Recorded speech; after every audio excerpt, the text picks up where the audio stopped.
নমস্কার বন্ধুরা, দেশি বিদেশি স্বাদ চ্যানেলে আপনাদেরকে স্বাগত জানাই। বন্ধুরা, আজকে আমরা আপনাদের সামনে সম্পূর্ণ একটা নতুন ধরনের রেসিপি নিয়ে চলে এসেছি। আজকে আমরা বানাবো চিংড়ি দিয়ে পটলের খোসা বাটা।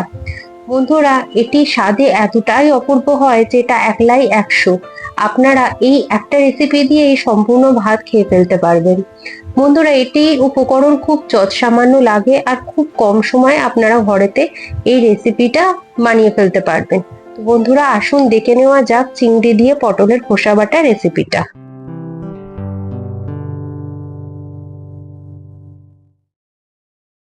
বন্ধুরা, এই রেসিপিটা বানানোর জন্য আমি আগে থেকে পটল কেটে কেটে পটলের খোসা জোগাড় করে রেখেছিলাম।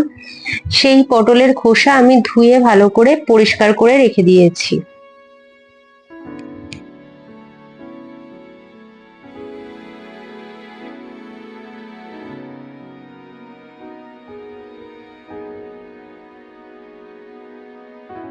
আমি এখানে বাটিটা মিডিয়াম ফ্লেমে বসিয়ে জল দিয়ে দিয়েছিলাম পর্যাপ্ত পরিমাণে। এবার জলটা হালকা গরম হতে শুরু করেছে, তার মধ্যে আমি দিয়ে দিচ্ছি আগে থেকে ধুয়ে পরিষ্কার করে রাখা পটলের খোসাগুলো। বন্ধুরা, আমরা একটু পটলের খোসাগুলোকে ভাপিয়ে নেব। তার জন্য আমরা দিয়ে দেবো এই পটলের খোসাগুলোর সাথে সামান্য পরিমাণ হলুদ গুঁড়ো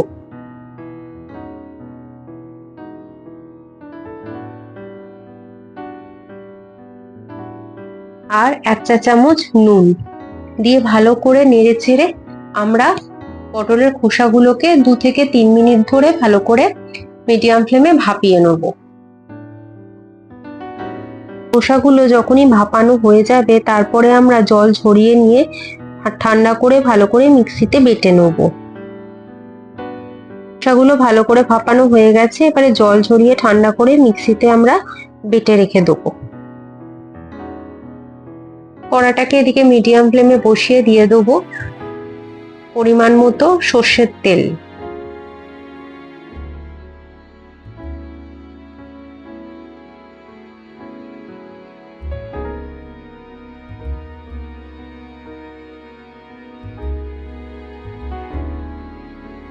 বন্ধুরা, তেলটা গরম হয়ে গেছে।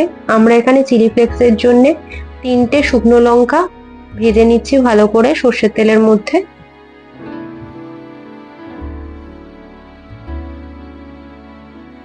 শুকনো লঙ্কাগুলোকে ভাজা হয়ে গেলে তুলে আমরা অন্য পাত্রে রেখে দেবো। এবার ওই তেলের মধ্যেই আমরা দিয়ে দেবো 2টো শুকনো লঙ্কা আর কালো জিরে। আমি এখানে 1 টেবিল চামচ কালো জিরে নিয়েছি আর 2টো শুকনো লঙ্কা নিয়েছি। বন্ধুরা, আমাদের ফোড়ন থেকে সুগন্ধ বেরোতে শুরু করেছে। এবারে আমরা দিয়ে দেবো রসুন থেতো করে রাখা। আমি এখানে 6 কোয়া রসুন থেতো করে রেখেছিলাম। সেই থেতো করা রসুন আমি ফোড়নের ওপর দিয়ে দিলাম। নেড়ে চেড়ে নেবো যতক্ষণ না রসুনের কাঁচা গন্ধটা চলে যায়। বন্ধুরা, এবারে আমরা দিয়ে দেবো পেঁয়াজ কুচি। এখানে একটা বড় সাইজের পেঁয়াজ কুচি করে রেখে দিয়েছিলাম। সেই পেঁয়াজ কুচিটা আমরা রসুন কাঁচা গন্ধ চলে গেলে আমরা দিয়ে দিলাম।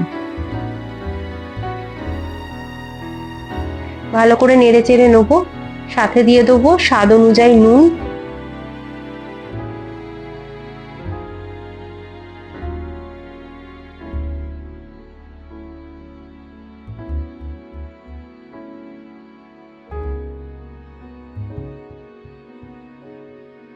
ভালো করে নেড়ে চেড়ে দিয়ে দেবো হলুদ গুঁড়ো।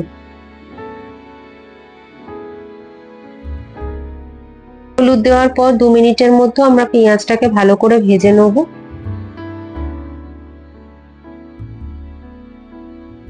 এবারে আমরা দিয়ে দেবো আগে থেকে টুকরো টুকরো করে কেটে ধুয়ে পরিষ্কার করে নুন হলুদ মাখিয়ে রাখা চিংড়ি মাছ। আমি এখানে মাঝারি সাইজের চিংড়ি মাছ ভালো করে টুকরো টুকরো করে কেটে ধুয়ে নুন হলুদ মাখিয়ে রেখেছিলাম। সেই চিংড়ি মাছের টুকরো আমি ভাজা পেঁয়াজের মধ্যে দিয়ে দিলাম। হাতে একটু সময় নিয়ে আমরা চিংড়ি মাছটাকে পেঁয়াজের সাথে ভালো করে ভেজে নেব।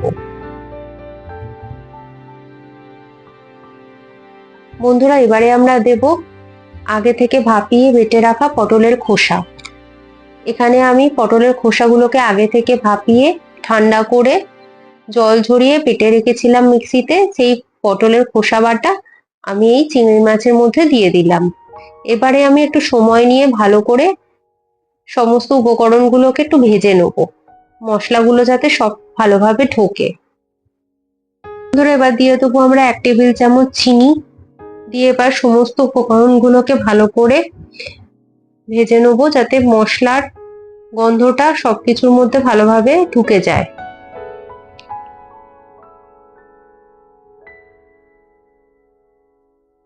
বন্ধুরা, সমস্ত উপকরণ আমাদের ভালো করে ভাজা হয়ে গেছে। এবারে আমরা দিয়ে দেবো উপর থেকে চিলি ফ্লেক্স। চিলি ফ্লেক্স দেওয়ার জন্য আমরা যে 3টে শুকনো লঙ্কা আগে থেকে সর্ষের তেলে ভেজে রেখেছিলাম, সেই ভাজা শুকনো লঙ্কার উপর দিয়ে দিলাম সামান্য পরিমাণ নুন, দিয়ে হাতে করে আমরা 3টে ভাজা শুকনো লঙ্কা ক্রাশ করে নেব। নিয়ে উপর থেকে পটলের খোসা বাটার মধ্যে ছড়িয়ে দেবো, দিয়ে সমস্ত উপকরণকে আমরা ভালো করে মিশিয়ে নেব।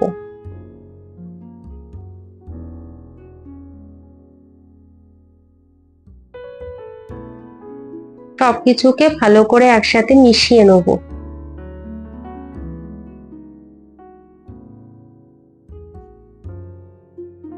চিলি ফ্লেক্স ভালো করে মেশানোর পর আমাদের জলও একদম শুকিয়ে গেছে। এবারে আমরা উপর থেকে 2 টেবিল চামচ সর্ষের তেল ছড়িয়ে দেবো।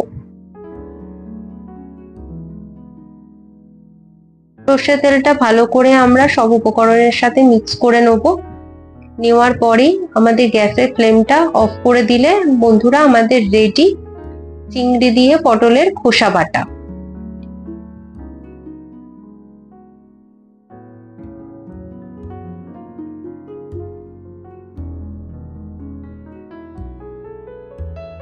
বন্ধুরা, আপনারা দেখলেন যে এই রেসিপিটা কি সহজে ঘরেতে আমরা বানিয়ে ফেললাম। আপনাদের এই রেসিপিটা বানানোর জন্য যে সমস্ত উপকরণ লাগবে তা আপনারা ঘরেতেই পেয়ে থাকবেন। তো যৎ সামান্য উপকরণ দিয়ে খুবই কম সময়ে আপনারা এত সুস্বাদু একটা রেসিপি সহজে বানিয়ে ফেলতে পারবেন।